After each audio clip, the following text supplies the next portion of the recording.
Ahoy there, and welcome back. So, last time I was talking about how to prepare for a no name role, and this time I'm going to talk about how to prepare for a minor role. Now, I have two characters to talk about because last year at the Stockholm Opera Studio I did the role of La Voce in Idomeneo by Mozart and also Don Bartolo in Le Nozze di Figaro by Mozart. So let's start with La Voce. Now, La Voce is the voice of Poseidon, and this is something known as the divine intervention character. Now, the director of Idomeneo was being really smart about this, that instead of just a voice, she made sure that the character of Poseidon will be on stage all the time.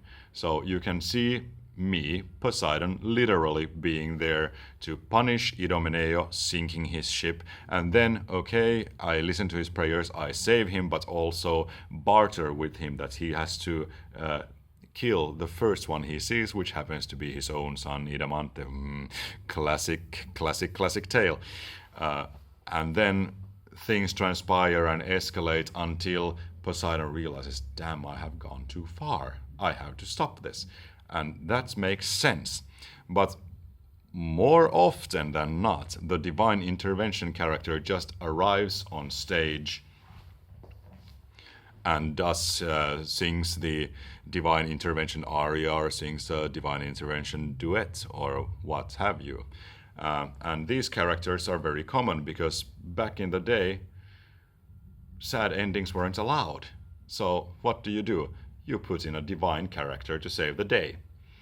So how do you approach such a character? Well, your entrance will make all the difference. So you will have to be really certain of why do you enter the stage to save the day.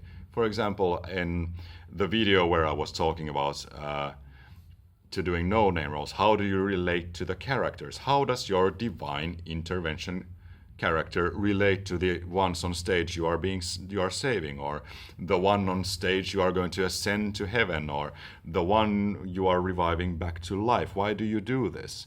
So your reason behind has to be so clear why you enter the stage to make your divine decree that Eurydice shall be brought back to life so that he can be in the arms of his beloved Orfeo again.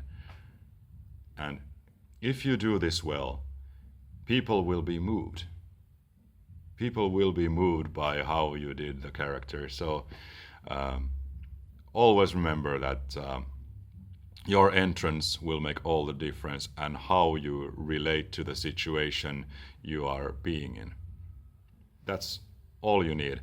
But let's go to Don Bartolo. Now, Don Bartolo was a whole different thing because unlike the divine intervention, which changes the course of everything, Don Bartolo doesn't change anything in the story. He is just there to cause chaos, and that is one of the finest elements of Le Nozze di Figaro. There are four main characters, their stories are important, and also, which is Susanna, Figaro, Count and Countess, and then you also have Marcellina, who has a legal dispute with Figaro, so they're kind of having a little link there, which makes a very nice, puts a little extra nice tension in it. But the rest of the characters, Bartolo and Curzio and Cherubino and Basilio, they don't have anything. They're just there to cause chaos. So how did I approach Bartolo? Well, I had basically the freedom to do whatever I wanted because of that. And the very first thing I did, of course, go through the music.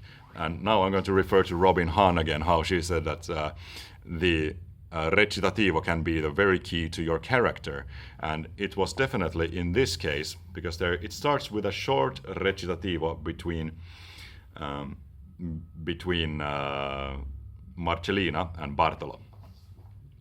And first Bartolo says something along the lines of, you waited too long, I can't stop the wedding. And Marcellina comes in and says, oh, come on, when it comes to law, anything can happen. And then Bartolo says, well, you're right. And Bartolo is a lawyer, by the way. But so therefore, okay, Bartolo is extremely impulsive. then I thought, okay, I'm going to use that as a kind of a starting point, that he is impulsive. And as previously in a no-name character, I was inspired by other characters. In this case, I was inspired by the 2016 presidential elections in the United States. And so I was watching Hillary Clinton's campaign trail, how she had this kind of finger in the wind strategy, that in one city she would say that I'm definitely more of a moderate, and in another town she said that I'm definitely a progressive, and in another one I'm definitely on the liberal side of things. And you know, this kind of finger in the wind politics depending on which demographic she was talking to. And then Trump wanted to kind of go and shoot off the hip whatever came to mind and have these long-winded moments of that were nonsensical at times. And I thought that, okay, I'm going to pervertedly combine these two because I thought that would be really funny. And then I also wanted to add the element of the sitcom dad with a midlife crisis. So, and the midlife crisis sitcom dad always, you know, buys a big stupid boat or something and subjugates everybody that they will have to take a ride on his damn stupid boat. So I came up with an idea for the director that Bartolo could have, because he's also a doctor, he could have a device called the DNA test 2000, which will also resolve how will we tell the story of everybody finding out that, okay, Bartolo is the father of Figaro and Marcellina is the mother of Figaro. And the director thought that, okay, let's try it. And it turned out to be quite funny how I am on stage and I test everybody I see, because everybody has to be subjugated to my new toy because I love my stupid toy. So that's pretty much it. And of course, I was thinking about how do I relate to the others on stage. So Figaro, absolute hate, until comes the moment I'm his dad. Ooh, I love him now very much. Definitely having a lot of respect for Marcellina's opinion, because I just change my mind on a whim like that when she says it. And then as for the Count, definitely a bit of ass kissing going on there.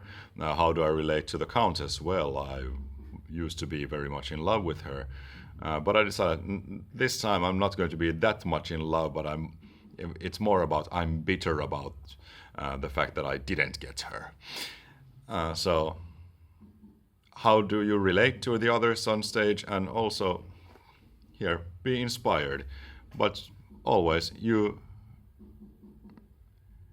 just start building and find out from the music whatever you can. I hope this was helpful. This was a bit of a rambling video, but yeah, please like, please subscribe, share with your friends. I hope you enjoyed it. I enjoy talking about this stuff a lot, as you may have noticed by now. Until the next video, fare thee well!